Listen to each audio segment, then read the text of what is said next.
Assalamualaikum warahmatullahi wabarakatuh. Salam dan bahagia. Perkenalkan, nama saya Parjio. Saya adalah calon guru penggerak angkatan 6 dari SD Negeri 2 Sadang Kulon, Kecamatan Sadang, Kabupaten Kebumen.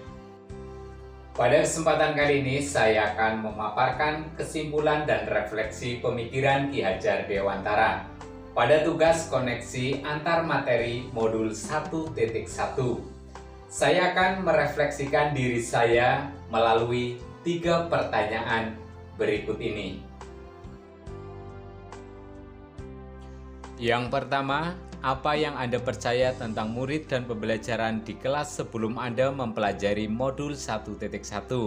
Yang kedua, apa yang berubah dari pemikiran atau perilaku Anda setelah mempelajari modul ini?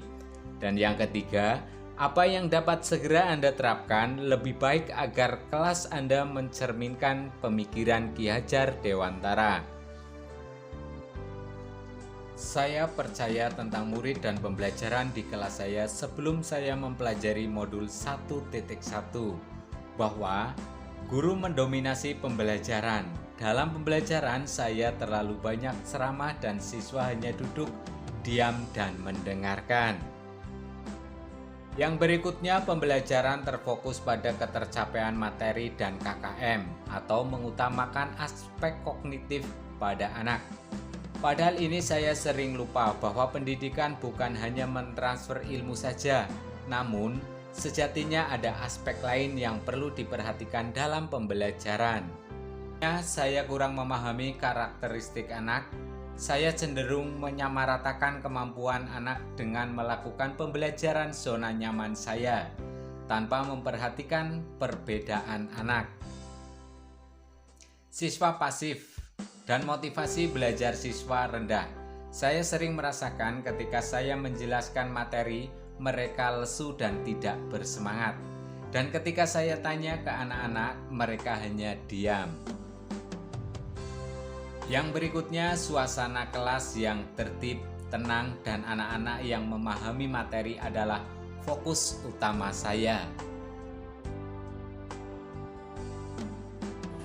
Berikut adalah gambaran suasana kelas saya sebelum saya mempelajari modul 1.1.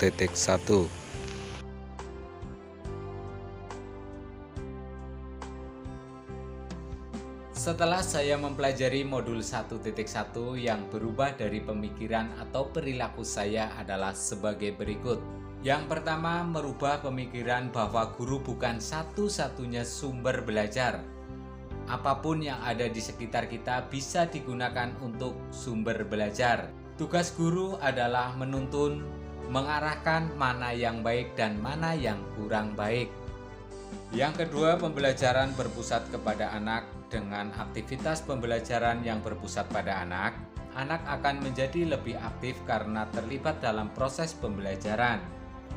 Yang ketiga, saya dapat lebih menghargai setiap karakteristik belajar anak. Anak terlahir berbeda-beda, setiap individu memiliki keunikannya masing-masing. Saya sadar, dengan adanya perbedaan ini akan menjadikan pembelajaran lebih berwarna. Bagaimana seorang pamong harus bisa menuntun anak sesuai dengan kodratnya masing-masing. Selain itu, setelah mempelajari modul 1.1 ini, yang dapat merubah perilaku saya adalah sebagai berikut. Yang pertama, mengemas pembelajaran secara menarik agar motivasi belajar siswa meningkat. Yang kedua, memberikan kebebasan kepada anak untuk menyelesaikan tugas sesuai dengan minat, bakat, dan kreativitasnya masing-masing. Yang ketiga, lebih cermat melihat bakat anak melalui observasi, wawancara, dan juga pendekatan personal agar kita lebih dekat dengan anak.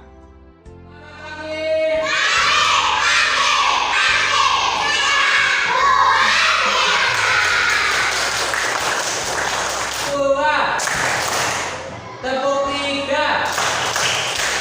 Tepuk pramuka. Ya, tepuk tangan buat kita semuanya. Kemudian, agar kelas saya mencerminkan pemikiran beliau Ki Hajar Dewantara, Penerapan yang akan saya lakukan di kelas saya adalah: yang pertama, merancang pembelajaran yang interaktif dan menyenangkan dengan melibatkan peserta didik. Yang kedua, menerapkan pembelajaran berbasis kearifan lokal dengan budaya setempat. Hal ini penting untuk kita terapkan pada anak saat ini mengingat perkembangan teknologi yang sangat luar biasa. Banyak sekali anak-anak yang hilang nilai-nilai budayanya. Yang ketiga, menerapkan konsep merdeka belajar dengan mengintegrasikan setiap pembelajaran dengan pencapaian profil pelajar Pancasila. Yang keempat, pembelajaran yang mengutamakan aspek budi pekerti. Yang kelima, menerapkan sistem AMONG, pendidikan yang menuntun bukan menuntut. Yang keenam, pembelajaran yang sesuai dengan kodrat alam dan kodrat zaman. Kemudian yang ketujuh, mengintegrasikan permainan dalam pembelajaran. Kesimpulan yang dapat saya sampaikan yaitu dasar-dasar dari pemikiran beliau Ki Hajar Dewantara harus segera kita terapkan dalam proses pembelajaran di kelas atau di sekolah. Di antaranya yang pertama, pendidikan adalah menuntun anak sesuai dengan minat dan bakatnya. Yang kedua, pendidikan bukan hanya ilmu akademik saja, namun perlu penanaman budi pekerti yang baik. Kemudian yang ketiga, pendidikan sejatinya adalah berhamba kepada anak. Demikian kesimpulan dan refleksi pemikiran Ki Hajar Dewantara pada tugas koneksi antar modul 1.1. Terima kasih. Wassalamualaikum warahmatullahi wabarakatuh. Salam dan bahagia.